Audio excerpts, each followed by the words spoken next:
Добар ден, почитувани. Започуваме новото издание на емисијата 0 плюс месеци на телевизија Телма. Денешната емисија е посветена на идните мајки. Во текот на бременоста, жените често си поставуваат прашања поврзани со породувањето. Кога ќе се случи, како ќе знае дека породувањето започнало, колку време ќе трае, дали ќе биде болно, како ќе тече целиот процес. За сето ова подетално денеска со Снежана Јовановска, акушерка со 35 годишен стаж. Така. Добре ни дојдовте. Добро најдов. Вие сте сега во Аџи-Бадем Систина, претходно имате работено на многу места, на клинички центар, потоа во Шибеник ми споменавте. Колку бебиња имате донесено до сега на свет? Нажалост не сум водела евиденција, меѓу стварно се голем број. Така, си имате сретнато отпосле со некој од нив? Да, многу често ме препознаваат, пошто ние не можеме да ги запамтиме сите, пошто се у различита гардероба, нели, во спавачи и така, не можеме секогаш да ги препознаеме по ликот, меѓутоа многу често се случува тоа, да. Така, навистина имате убава работа? Најубава на свет. Апсолутно. Сега ќе започнеме со оние најчести прашања на трудниците. Најчесто размислуваат кога ќе започне сето тоа, како ќе знаат дали породувањето започнало. Во последните денови од бременоста, стомакот се спушта.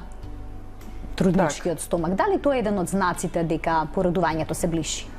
Да, тоа може да биде еден од знаците дека породувањето се ближи, затоа што бебето у тие моменти при крајот на бременоста се спуштат во крлицата и се мести за да биде спремно за последниот чин, нели, кога ќе веќе стварно тргне почне со контракции и сите тие други знаци кои наговестуваат дека е крај на бременоста.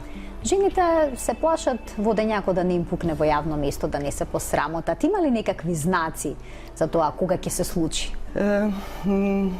Предпоставам дека прашањето е иницирано поради тие чести филмови што ги гледаме. Така. Филмски сцени кои се меѓутоа тоа во реалноста не се случува баш така. Затоа што оној мал дел од водењакот кој преднечи пред главата, тоа не е толку големо за многу количински за да може да направи таков проблем за да се они посрамотат, нели? Меѓутоа има за да се осигурат некогаш да не биде баш да не им потече некој малку повеќе водењак, може да се носат влошки при крајот на бременоста. Толку може да истече водењак, уствари да натопи една влошка, да кажем. Што ако водењакот пукне дома? Дали жената има време да се подготви, да поиде во болница или мора веднаш тоа да го направи? Секако, не треба никако да се паничи во тие ситуации, има доволно време да се спреми лежерно, меѓутоа секако дека треба обавезно да се јави во болница, затоа што може да се десат ситуации кога може би папчаникот може да излезе или така, меѓутоа секако имаат време да се спремат за во болница, да. Така. Контракциите кои што го навестуваат породувањето, како изгледаат? Како трудницата да знае дека не се работи за лажни контракции, туку се работи за оние кои што всушност го навестуваат самиот чин на породување? Контракциите кои почнуваат, уствари, карактерот на тие контракции е таков да почнуваат од рбетот и одат према долниот дел на стомакот. Се јавуваат во исти временски интервали и како одминува времето, тие се позачестуваат и се зголемуваат, тоест јачината амплитудата на контракцијата се зголемува. Тој може да им биде сигурен знак дека треба да е блиско. Да се спремаат, уствари. Не треба да трчат, не треба да парничарат, меѓутоа треба да се спремаат за породување. Дали првите контракции се болни? Или тоа зависи од прагот на болка? Тоа све зависи од прагот на болка, да, колку може трудницата да поднесе, нели? Тоа е све индивидуално, така да не може да се каже. Некој реагира со самото појавување на болката реагираат некои трудници, меѓутоа тоа не може генерално да се каже дека не боли. Што треба трудниците со себе да понесат во болница? Некои се спремаат како да одат на едно патување, навистина со себе понесуваат се и се што, но има ли некои правила што би требало да се најде во торбата за во болница? Па видите, бидејќи работам во приватна клиника, таму во принцип обезбедено речи се. Таму е све обезбедено, така да не треба ништо да понесат што се однесува до кај нас, освен ако сака некои фризури да си прави, па шминки и таке тие работи, тоа е несесер да си понесе таков, нели, со тие потребни работи. Знам дека пошто работев и на клиника или во државните болници, секако дека треба прибор за хигиена, влошки нормално. Друго мислам дека не треба. Приборот за хигиена е најбитен. Така, основен. Да, основен. Суштински. Што е со неслузен чеп кој што треба да излезе и кој што го навестува исто така породувањето? Кога тоа се случува? И тоа е се индивидуално. Меѓутоа, отприлика тоа доаѓа до 2 недели пред породувањето. Суштината на самиот чеп е за штити од инфекции плодот и матката нормално. Тој секогаш не мора да значи дека изгледа као чеп, уствари као една голема слузава маса која излегува одеднаш. Тоа може и со денови да излегува затоа што тоа као слузав секрет. Така. Тоа значи самиот чеп се самото испаѓање на тој чеп значи дека грлото на матката се спрема за последниот чин на породување, тоест се шири и затоа се испаѓа тој чеп уствари.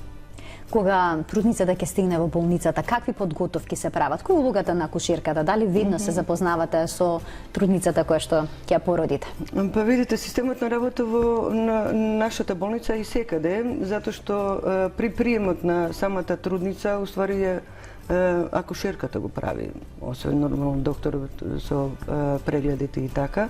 Меѓутоа акушерката ја спрема трудницата у смисла на земање крвни анализи и све она што е потребно за самото раѓање, да ние го знаеме тоа. Нормално ја спроведува до просториите кај што ќе престојува. Пошто работам во родилна сала, последно кај што доаѓа тоа е кај нас и тогаш кога стварно е спремна за породување. Се случува ли да бидат испаничени па да треба да ги смирувате? Па секако, најчесто се уплашено. Испаничени можеби не толку, меѓутоа исплашени се, што е, мислим, и разбирливо, затоа што и не само првородките, него и вишеродките се уплашени, затоа што сепак секоја бременост е сама за себе. И она и второ или трето дете да е она можеби на некој начин редоследот го познава, меѓутоа у тој момент баш за третото дете не знае што ќе се случува, нели, така да се нормално да е тоа така.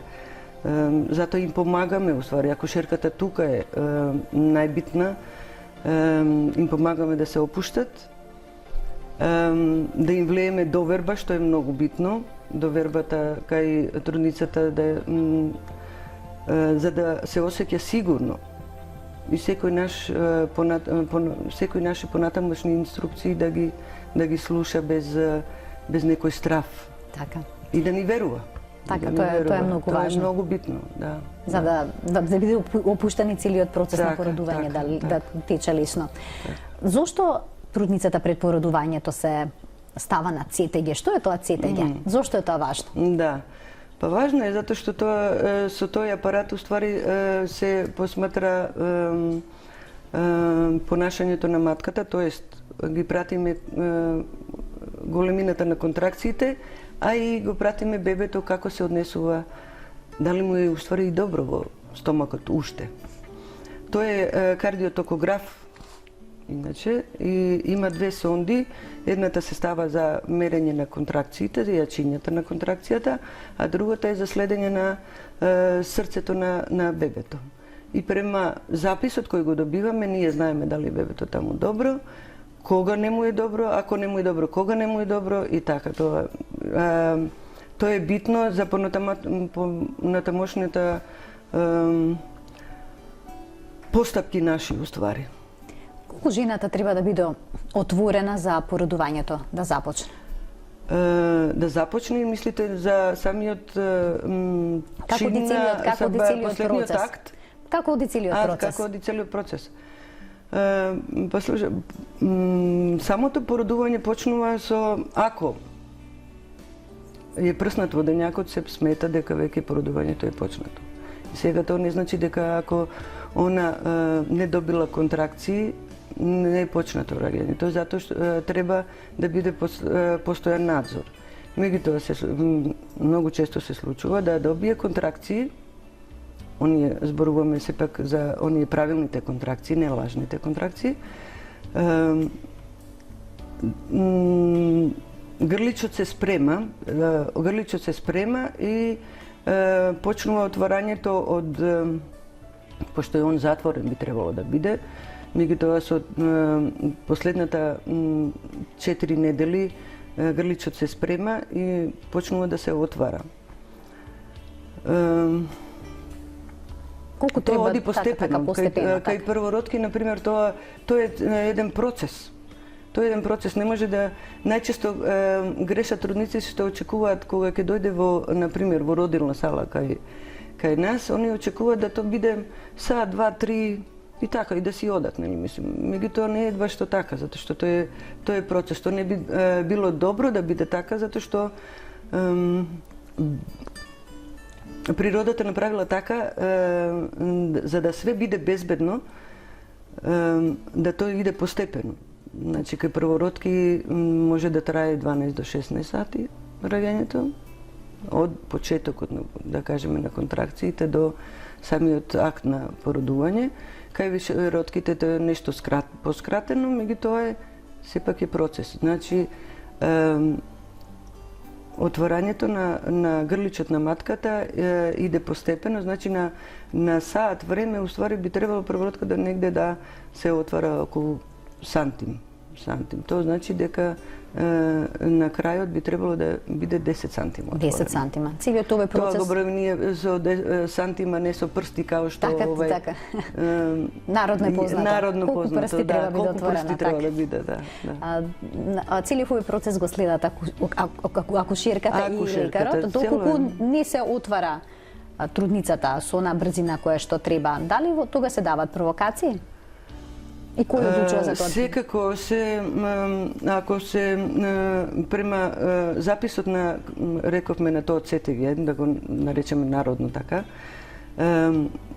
видиме дека контракциите се слаби, не само со помош на тие сонди, меѓутоа тоа можеме да го осетиме ние, акушерките, и со палпација, тоа со рака, дали е доволно таа контракција јака, за да процесот напредува, затоа што и како треба да бидат јаки за да можеме да очекуваме отварање на грличот. Тога се дават провокации, да кажеме така, се дава окситоцин, кој иначе го лачи жената за да почне да... Породувањето, да. Како тече самото природно породување?